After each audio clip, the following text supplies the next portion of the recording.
Por aquí. Herkes elinde bir şeyler var. Bir şeyler almış yiyorlar hep. Öyle şeyler var.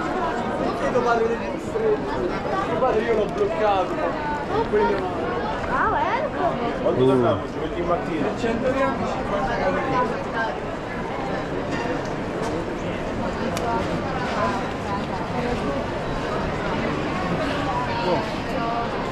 Oo, bak böyle kuru yemişler var.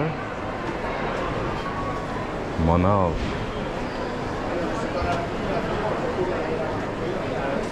Burada bir sürü değişik şey var. Bak çilek alabiliriz. Çilekler fena görünmüyor değil mi? Güzel görünüyor. Blueberry var. İlk önce şöyle koridor yürüyelim. Çilek nasıl var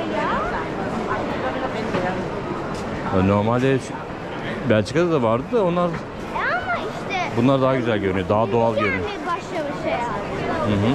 Burası bir de Akdeniz ülkesi ya. Daha fresh olabiliyor her şey. Bak peynir çeşitleri.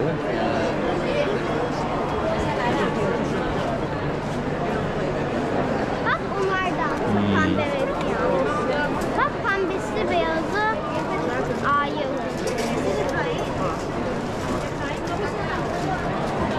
Yenilebilir aslında. Tabii canım.